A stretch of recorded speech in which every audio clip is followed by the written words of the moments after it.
Welcome to the Pickering Museum Village. We are live on site at the Pickering Museum for this week's episode of What Was It Really Like?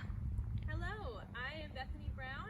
I'm here today at our storytelling drive-through tour, and I'm going to tell you a bit about barn raising in the 1800s. So first of all, what is barn raising? The term refers to how the barn is built.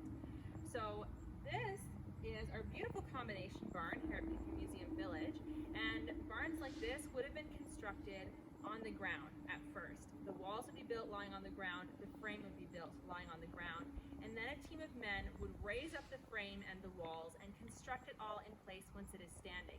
They would then climb up on top of it to build the rafters and put the roof together. So if you come a bit closer, you can see I have a photo of some men raising the frame into place here at the bottom of this page. They are pulling the frames up into place to create the barn.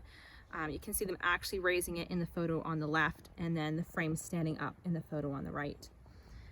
Barn raising was a very important job because your barn was the most important building that you had on your land if you were a farmer. This barn would not have been the first structure that you built when you arrived on your new property. You would have had a much smaller shack to live in with your animals, just a shelter to keep yourself warm and keep your animals safe.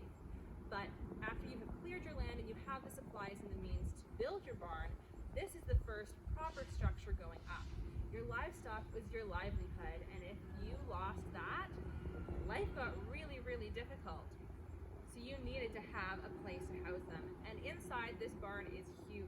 It has space for keeping hay to feed your animals, and it has many stalls inside for any animals that the farming family would have brought with them when they came into this area.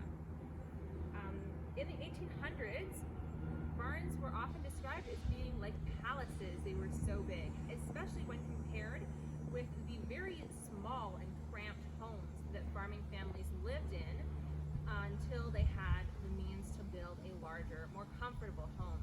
And if you asked a farmer in the 1800s, he would likely tell you that it would not be until 7 or even 9 harvests after they built their barn that they would finally construct their home. So to build a barn like this, it would take a lot of men, and it would take a good deal of time. Up to 100 men would be needed to build a barn, and it could take 2 weeks under pressure.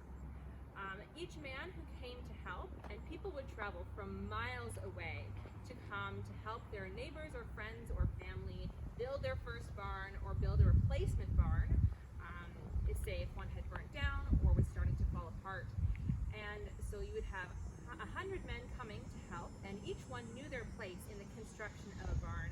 So they knew what they were doing, and this meant that there was minimal instruction needed as the barn was being built, and it meant that there was minimal confusion and hardly any accidents occurred because they were very skilled in what they were doing and they knew their place in the construction of the barn. There is a story in a newspaper from the 1900s that describes a man who was helping to build a barn who was knocked off his balance by one of the beams in the rafters and fell 80 feet to the ground. He was just shaken up, no bones were broken, but you can see the danger that there was in barn raising. Here I have a photo showing the team of men and women who were involved in a barn raising. You can see just the frame is up there, but that there are a great deal of people who are involved. Now, it was not just the men who had an important job. Women would come along with their husbands and their children, and they would have to do the cooking in order to feed all of those men who were busy helping to build this barn. And because all these people are gathered, it's no wonder that barn raising became a social event. There were lots of people there. They were feasting all the time throughout these 2 weeks that this barn raising was happening. And then there would be a barn dance at the end of it to celebrate. Now, I have a quote from Gwendolyn P. Clark, who wrote the Chronicles of Ginger Farm over the course of the 20th century. And she is referring to a time that she went and visited a barn raising that was happening, and the women there were talking about the old ways that barn raising was done. She says, "Now those barn raisings of yesterday are like a tale that is told. Pretty soon we shall only know about them from old history and folklore.